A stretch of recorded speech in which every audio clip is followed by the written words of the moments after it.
Hello everyone, welcome back to my channel. তোমরা কেমন আছো? আশা করি ভালো আছো। ওকে, ভালো থাকো, অল টাইম সুস্থ থাকো, ভালো থাকো, আমার সঙ্গে থাকো, আমিও তোমাদের সঙ্গে আছি। এসো, আজকের লাঞ্চে কী বানাবো সেটা তোমাদের সঙ্গে শেয়ার করি। আজকে স্পেশাল রেসিপি। এসো, তোমরা তো ইলিশ অনেক কিছু করেই খাও, কিন্তু কচু দিয়ে ঝোল খাও কিনা আমি জানি না। তাই আজকে আমি কচু দিয়ে কী করে ঝোল বানাবো সেটা তোমাদের সঙ্গে দেখাবো, তোমাদেরকে বা শেয়ার করবো। এসো দেখো, এখানে ইলিশ মাছ আনা হয়েছে। ইলিশ মাছটা আমার কচু দিয়েই বেশি ভালো লাগে। ভাপা তো খাই, সর্ষেও খাই, কিন্তু কচু দিয়ে বেস্ট লাগে। ওই জন্য আজকে ভাবলাম কচু দিয়েই বানাবো। কচু, আলু, টমেটো, পেঁয়াজ দিয়ে ঝোল বানাবো। আর একটু কুমড়ো ছিল, ভাতে দিয়ে দেবো কুমড়োটা। কাঁচা লঙ্কা তো মাস্ট, ওটা তো লাগবেই। আর এই যে সর্ষের তেল ছাড়া তো আর ইলিশ মাছ জমে না, তাই ইলিশ মাছের জন্য সর্ষের তেলটা একদম দরকার। ওই জন্য ফরচুনের কাচ্চিঘানি মাস্টার্ড অয়েল, ওটাই দরকার আছে। এই দিয়ে আজকের রেসিপি হয়ে যাবে আমার। আর এই দেখো, চালও রেডি করে নিয়েছি, সব কিছু রেডি। এবার আমি রান্নাটা করবো, তোমরা সঙ্গে থাকো, তাহলেই হবে। ওকে, আজকে শুধু কুমড়ো সিদ্ধ আর ইলিশ মাছের ঝোল, আর কিচ্ছু বানাবো না। এটাই আজকে আমার মেনু। তোমরা সঙ্গে থাকো। ওকে, দেখো আমি রান্নাটা করি, তারপরে আবার আসছি।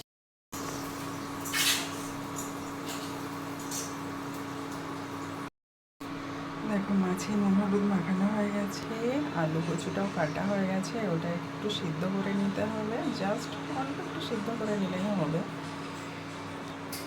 আর এই যে পেঁয়াজ, টমেটো, কাঁচা লঙ্কাও কাটা হয়ে গেছে, সব কিছু রেডি হয়ে গেছে।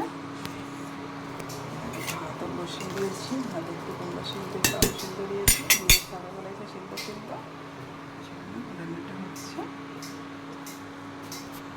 চলো এবার আমি মাছটা ভাজা শুরু করি। ওকে, দেখো মাছ ভাজা শুরু করে দিয়েছি, মাছটা ভাজা হচ্ছে। এবার এই তেলেই ঝোল বানিয়ে দেবো। আর আমার মেয়ে তো একটু মাছ ভাজা দিয়ে ভাতও খাবে বলেছে, আমি একটু মাছ ভাজা দিয়ে ভাতও দিয়ে দেবো মেয়েকে। আর একটু আমরাও কেটেছি, চাটনি করবো। রান্নাটা কন্টিনিউ করি আমি। ইলিশ মাছ কার কার ভালো লাগে? সবার ভালো লাগে। যে ইলিশ মাছের টেস্ট জানে সবারই ভালো লাগে। আমি আবার বলছি কার কার ভালো লাগে বলো তো? এটা তো খুব ভুল কথা বলছি আমি। ইলিশ মাছ সবার ফেভারিট, তাই না? সবার ভালো লাগে। পুজো করছে, শাঁখের আওয়াজ উঠে গেল আবার ভিডিওতে। দেখো, মেয়ে তো আবার বললো মাছ ভাজা দিয়ে একটু ভাত খাবে, তাই ওকে একটু কুমড়ো ভাতে, আলু ভাতে আর একটু মাছ ভাজা দিয়ে ভাতও দিয়ে দিলাম। ও খেয়ে নেবে এখন, তারপরে এবার ঝোল হবে, তখন দুপুরে খাবে। এখন একটু রান্না করতে করতেই মেয়ে বললো একটু ইলিশ মাছ দিয়ে ভাত খেতে ইচ্ছে করছে, মা আমাকে একটু ফ্যান ভাত, একটু মাছের তেল দিয়ে আর মাছ দিয়ে আর একটু আলু ভাতে আর ওই কুমড়ো ভাতে দিয়ে দিয়ে দিলাম, মেয়ে খেয়ে নেবে।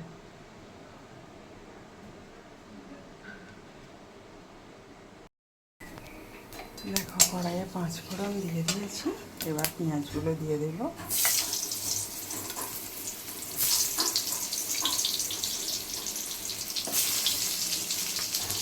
পেঁয়াজটা ভাজা হয়ে গেলে এবার কচুটা দিয়ে দিলেই হবে। কচুটা কিছুক্ষণ কষানোর পরে টমেটো দিয়ে দেবো। টমেটো দিয়ে মশলা দিলেই হয়ে যাবে।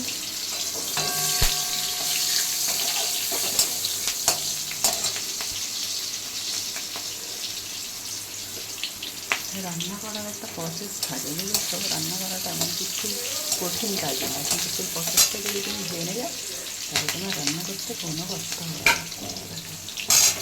এবার কচুটা দিয়ে দিলাম।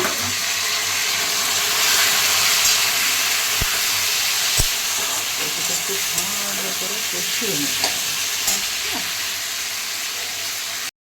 দেখো আমার কচুটা কষানো কমপ্লিট হয়ে গেছে।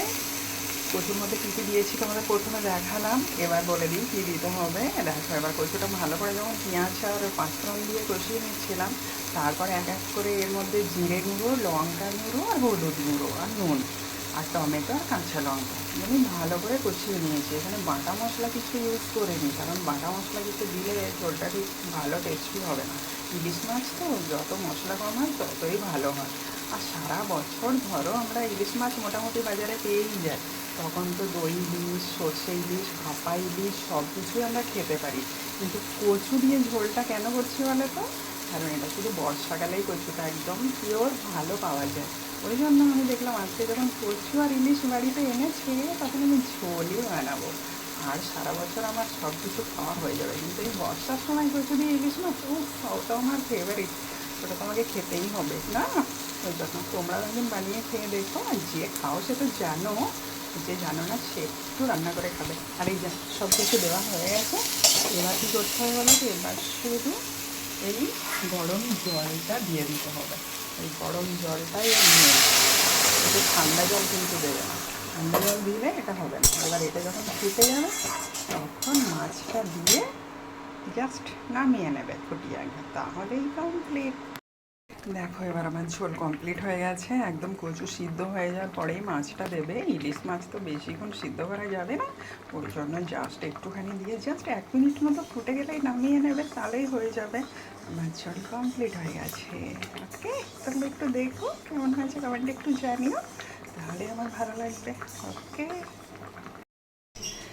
দেখো আমার লাঞ্চ কমপ্লিট হয়ে গেছে, এখানে ঝোল রেডি, আর এরকম একটু মাছের তেলও রেখেছি ভাত দিয়ে খাবো বলে। আর মাছের মাথা দুটো রেখে দিয়েছি, ঝোলে দিইনি, কালকে ওটা পুঁই শাক বানাবো, কচু দিয়ে আর পুঁই শাক দিয়ে আর ইলিশ মাছের মাথা দিয়ে বেশ লাগে। ওই জন্য দেখলাম ঝোলে দিয়ে এটা কী হবে, থাক কালকের জন্য এটা ফ্রিজে রেখে দেবো, কালকে একটা তরকারি বানাবো। আর এই দেখো এটা আলু ভাতে, এটা কুমড়ো ভাতে, আর একটু আমরা চাটনিও করেছি, আর ভাতও হয়ে গেছে। এই যে ভাতও হয়ে গেছে, মেয়ের একটু খাওয়াও হয়ে গেছে, আবার যখন খিদে পাবে দুপুরের দিকে খাবে বলেছে। এখন তো আমার রান্না কমপ্লিট, লাঞ্চ। তোমাদের কী সব রান্না হলো আমাকে একটু বলো, শেয়ার করো, ভালো লাগবে। আমার তো এইটুকুই হয়েছে আজকে, ঝোল ভাত শুধু। ওকে, সবাই সবার সঙ্গে থাকবো, পাশে থাকবো একসঙ্গে, এটাই তো সব থেকে ভালো চাওয়া। কী ভালো লাগছে তোমাদের সঙ্গে এগুলো শেয়ার করতে, বলে বোঝাতে পারবো না। ওই জন্য তোমরা আমার সঙ্গে থেকো, আমিও তোমাদের সঙ্গে আছি। ওকে, সবাই ভালো থেকো, সুস্থ থেকো, একসঙ্গে আমরা থাকতে চাই। ওকে, টাটা। আর রান্নাটা যদি একটু ভালো লাগে একটু কমেন্টে লাইক করো, শেয়ার তো কেউ করছো না, কী বলবো কিছু বলতে চাই না, কিন্তু সবাই ভালো থেকো। ওকে, টাটা।